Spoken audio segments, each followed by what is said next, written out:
जी news पर आपके साथ मैं अदिति त्यागी हूं। अपनी बहस का रुख करेंगे, लेकिन उससे पहले बड़ी खबर दिल्ली से मिल रही है। कांग्रेस ने अपने उम्मीदवारों का नाम का ऐलान किया है। दिल्ली में आप जानते हैं 7 सीटें हैं, उनमें से कांग्रेस ने दिल्ली में 6 सीटों के लिए अपने उम्मीदवारों के नाम का ऐलान कर दिया है। पूर्व मुख्यमंत्री शीला दीक्षित को उत्तर पूर्वी दिल्ली से टिकट दिया गया है। अजय माकन दिल्ली कांग्रेस में बड़ा कद रखते हैं, उन्हें भी टिकट दिया गया है। चांदनी चौक से जेपी अग्रवाल लड़ेंगे। उत्तर पश्चिमी दिल्ली की बात करें तो राजेश लिलोटिया और साथ ही पश्चिमी दिल्ली से महाबल मिश्रा को टिकट दिया गया है।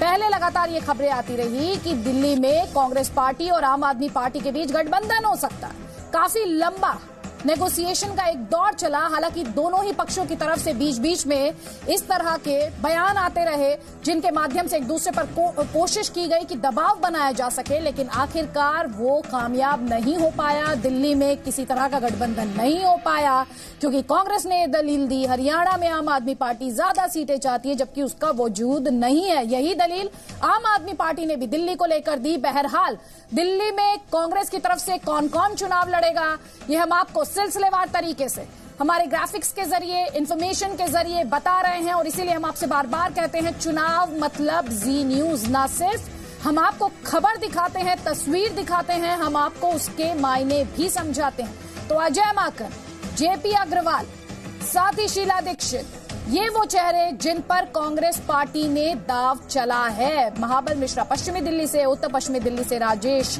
लिलोटिया, और साथ ही ये भी अहम हो जाता है कि बीजेपी की तरफ से भी अपने उम्मीदवारों के नाम का ऐलान किया गया। 4 प्रत्याशियों के नाम का ऐलान किया गया। आपको याद होगा चांदनी चौक से डॉक्टर हर्षवर्धन को टिकट दिया गया, उत्तर पूर्वी दिल्ली से मनोज तिवारी, पश्चिमी दिल्ली से बात करें तो प्रवेश वर्मा और दक्षिणी दिल्ली से बात करें तो रमेश भिधूड़ी। 6 सीटें आउट ऑफ 7 सीट्स, 6 सीटों पर कांग्रेस ने अपने उम्मीदवारों के नाम का ऐलान किया। और जो बहुत ही इंटरेस्टिंग टक्कर होगी, 2 तस्वीरें आपकी स्क्रीन पर, आपको इन तस्वीरों के मायने में समझा दूं। एक तरफ आपको बीजेपी के मनोज तिवारी नजर आ रहे हैं, दूसरी तरफ दिल्ली की पूर्व मुख्यमंत्री शीला दीक्षित आपको नजर आ रही हैं। दरअसल इन दोनों के बीच टक्कर होने जा रही है। जैसा कि आप अपनी स्क्रीन पर देख पा रहे हैं, उत्तर पूर्वी दिल्ली से मनोज तिवारी, शीला दीक्षित आमने सामने होंगे।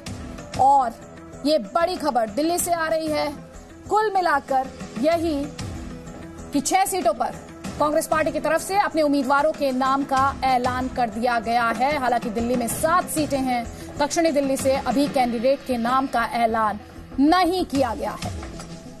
बहुत ही इंटरेस्टिंग, बहुत ही दिलचस्प ये तस्वीर, क्योंकि सत्ता की सीट जो है वो दिल्ली में है। 2014 याद कीजिएगा, जबरदस्त मोदी वेव थी, एक भी सीट बीजेपी से कोई छीन नहीं पाया था, बीजेपी को हरा नहीं पाया था। 7 की 7 सीटें बीजेपी के खाते में गई थी। और इस बार 2019 में 5 साल बाद कांग्रेस पार्टी ने आम आदमी पार्टी के सामने जो सियासी जमीन खोई थी, उसके बाद पहले लगातार ये कयास लगे और हुआ भी, नेगोशिएट करने की भी कोशिश की गई, नेगोशिएशंस हुई, नेगोशिएट करने की जो कोशिश थी आखिरकार वो कामयाब नहीं हो पाई और आम आदमी पार्टी और कांग्रेस पार्टी अलग अलग चुनाव लड़ रहे हैं। सबसे पहले रवि त्रिपाठी का रुख कर लेते हैं, मेरे सहयोगी। रवि, 7 सीटों में से 6 सीटों पर ऐलान, 7वीं सीट पर ऐलान क्यों नहीं? क्या है इस खबर की हाईलाइट, बताइए हमारे दर्शकों को। देखिए, सबसे बड़ी हाईलाइट यह है कि शीला दीक्षित जो पूर्व मुख्यमंत्री रही हैं, उनको कांग्रेस ने मैदान में उतारा है, क्योंकि प्रदेश अध्यक्ष भी रही हैं और वही वकालत कर रही थी कि ये गठबंधन नहीं होना चाहिए, कांग्रेस को अकेला चुनाव लड़ना चाहिए।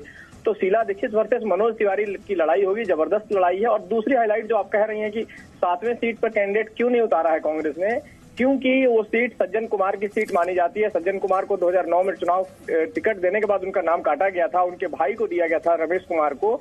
रमेश कुमार जीते भी थे 2009 में, 2014 में वो हारे हैं। तो क्या सज्जन कुमार या सज्जन कुमार के परिवार को ये टिकट देना है या फिर किसी और को देना है? क्योंकि अरविंदर सिंह लवली को इस दिल्ली से चुनाव लड़ाकर आपने कहीं ना कहीं सिख दंगों का जो आरोप है कांग्रेस पे, उसको साधने की कोशिश की है। तो ऐसे मामले में जो कैंडिडेट का सिलेक्शन है कांग्रेस का लगभग ठीक लग रहा है, क्योंकि देखिए पूरे पुराने नाम है। जेपी अग्रवाल चांदनी चौक से सांसद रहे हैं, पूर्व अध्यक्ष रहे हैं। महाबल मिश्रा वेस्ट दिल्ली से सांसद रहे हैं और बड़े नेता माने जाते हैं उस इलाके के। पूर्वांचल का कार्ड भी, मतलब पूर्वांचल का जो कार्ड कहा जाए तो 2 पूर्वांचली कार्ड है। शीला दीक्षित भी अपने आपको पूर्वांचली कहती है, महाबल मिश्रा भी पूर्वांचल के रहने वाले हैं। तो पूर्वांचल का कार्ड भी कांग्रेस ने खेला है। साथ ही साथ जो पंजाब सिख विरोधी होने का कांग्रेस का आरोप लगता है, उस कार्ड को भी खेला है रविंदर सिंह लवली को मैदान में उतारकर। और जो पुराने नाम हैं कहीं ना कहीं जैसे जेपी अग्रवाल है, जो बनिया समुदाय के लोग भी दिल्ली में सबसे ज्यादा माने जाते हैं, तो वो कार्ड भी खेला है। तो कांग्रेस ने अपनी तरफ से एक कार्ड अच्छा खेला है। डिपेंड करता है कि क्या वोट का डिवीजन होगा। तो अगर ठीक ठाक कांग्रेस वोट काटती है तो आम आदमी पार्टी और कांग्रेस दोनों को नुकसान होगा, बीजेपी को इसका ठीक ठाक फायदा होगा। लेकिन जहां तक मनोज तिवारी की सीट का सवाल है, तो शीला दीक्षित को उतारकर बड़ा कार्ड खेला है कांग्रेस ने, क्योंकि एक तो पूर्वांचली है, दूसरा उस इलाके में मुस्लिम वोटर ज्यादा है, और तीसरा ये है कि मनोज तिवारी के खिलाफ एंटी इनकम्बेंसी उस इलाके में मानी जा रही है, देखी जा रही है। तो हो सकता है कि मनोज तिवारी को एक कड़ी चुनौती शीला दीक्षित वहां से दे। रवि, आपसे ये भी समझना चाहती हूँ, रवि आपको रोक रही हूँ इस बीच, एक और